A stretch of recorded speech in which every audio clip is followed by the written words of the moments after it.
Hello, and welcome to your meditation practice as part of the Open Heart Project. My name is Susan Piver, and I am really happy to be able to give you meditation instruction. And the reason I say that every single time we practice together is because it's true. It's an honor and a privilege to be able to sit with you.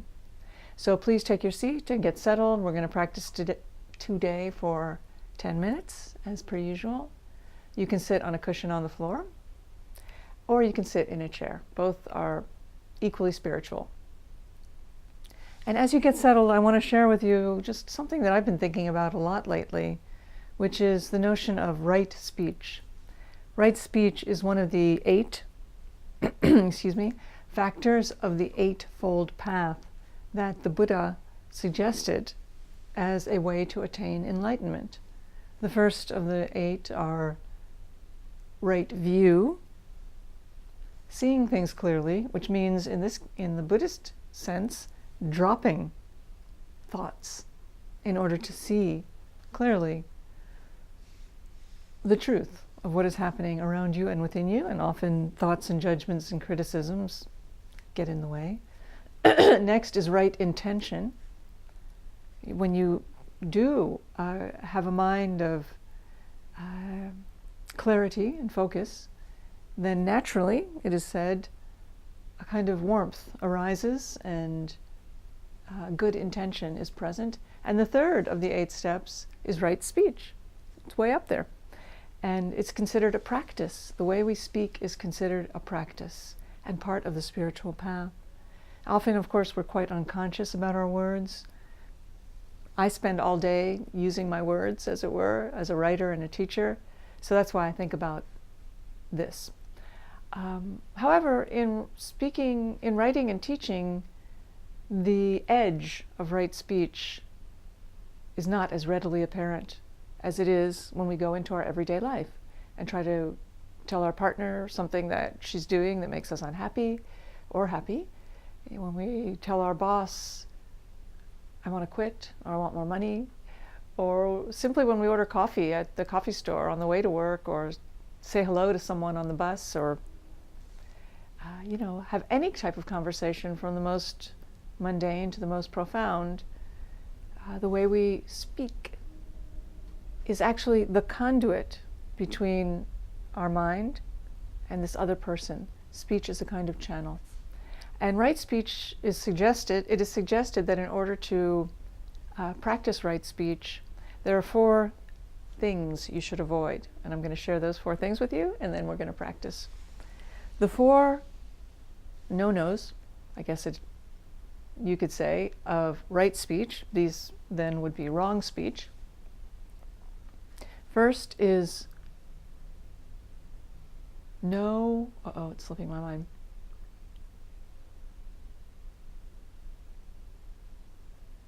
Good thing I wrote it down. Don't lie. No lying.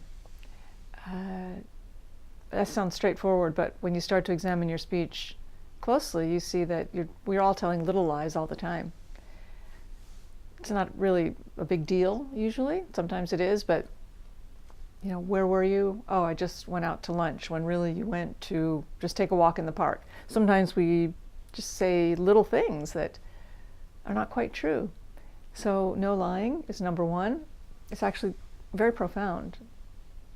If you try to get through the next hour without lying, and you are able to, please alert me, because it's actually hard not to lie. The second quality of right speech is no divisive speech or slanderous speech. Things that you might say to cast aspersions on others, whether directly, he's an asshole, or indirectly, I'm not sure he's the right person for the job, which may be true, but if you're saying that because you want that job, then that's considered divisive speech. It's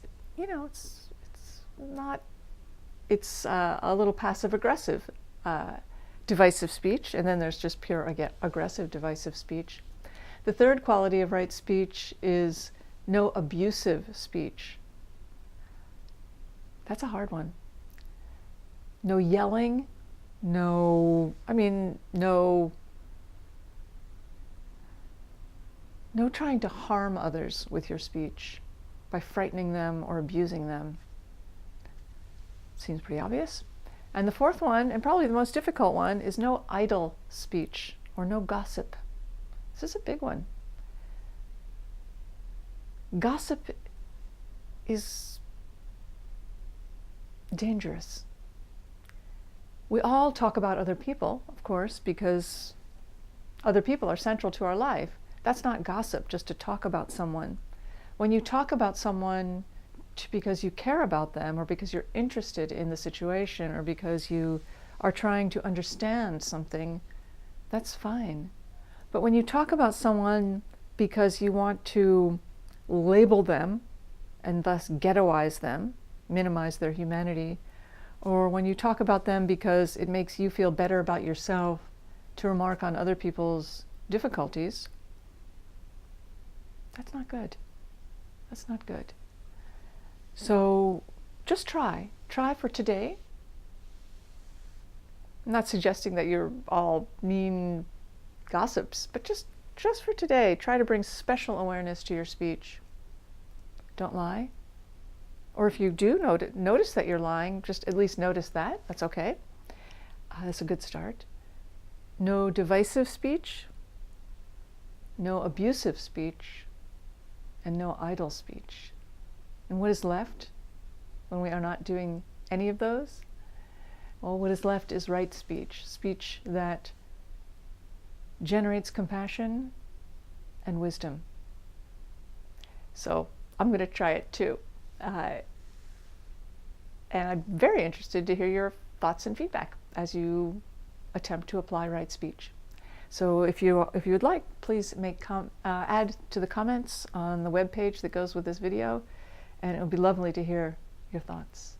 So here we go. Without further ado, let's practice.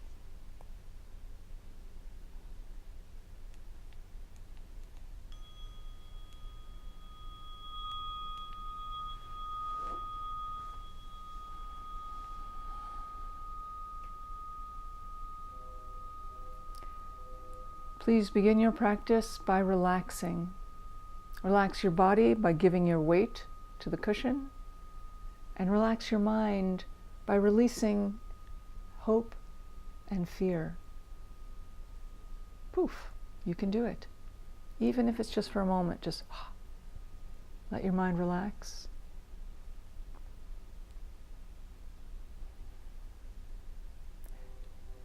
And feel yourself in your body, not out here looking at it or up here looking down at it, but feel yourself in your body.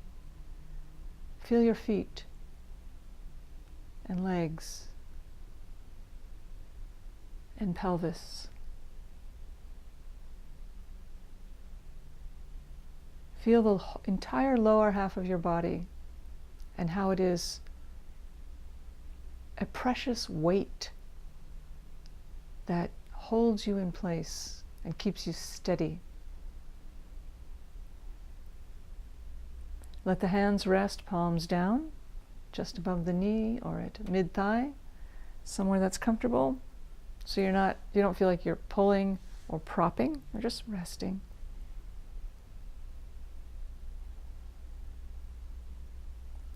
Feel the elegant, uplifted strength of your back body, as if your spine was sort of a fountain that was just, energy was fountaining up your spine and holding you up.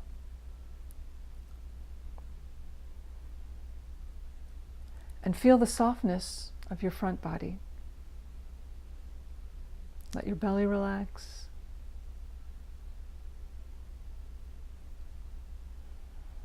Let your chest relax, your shoulders.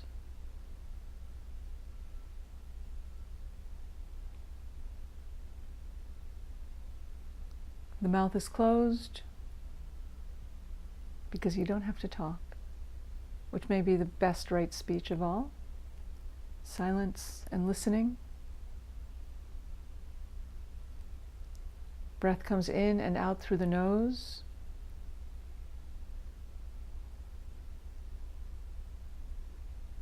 The eyes are open and the gaze cast down to a spot a few feet in front of you, or whatever is comfortable given your screen distance.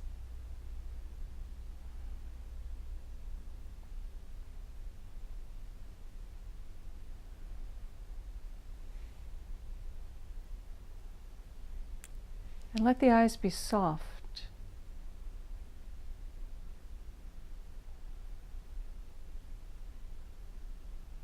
Place your attention on your breath. And let your attention be carried by the breath. So it's like you place your attention on the breath like you are placing your body in a hammock, and then the hammock just begins to sway. So your attention comes in on the inhale, rocks out on the exhale. There's a tiny pause at the apex of the rhythm, I guess you could say. And then it begins again. Attention comes in and flows out. Such a sense of gentle rocking.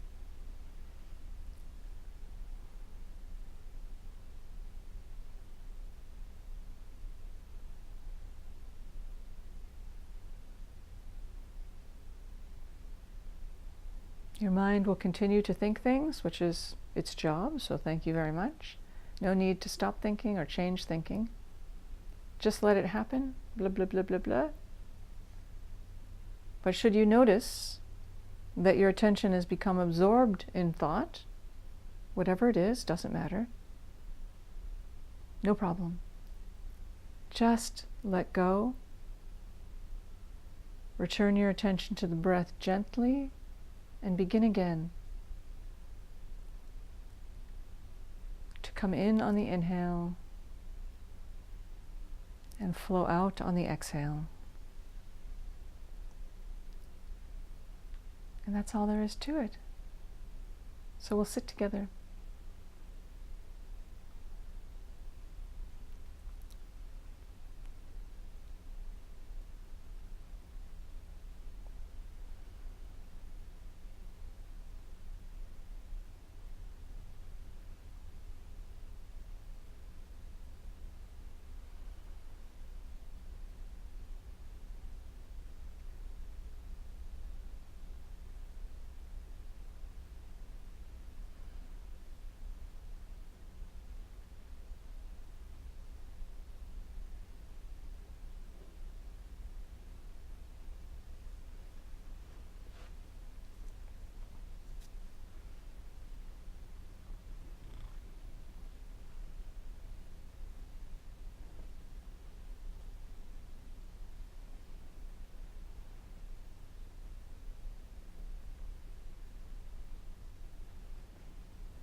Thank you so much for your practice. Thank you so much for practicing together. I hope you enjoyed the appearance one of my 2 cats made in this video. But just FYI, I leave things like this in because I'm practicing at home, just like most of you probably are, and I have 2 cats, and there are strange construction noises outside, and you know, we're practicing at home, we're householders. So these are part of our practice. These little interruptions, sometimes not so little, and they're totally, totally workable. So thank you again for your practice. I will look forward to seeing you next week.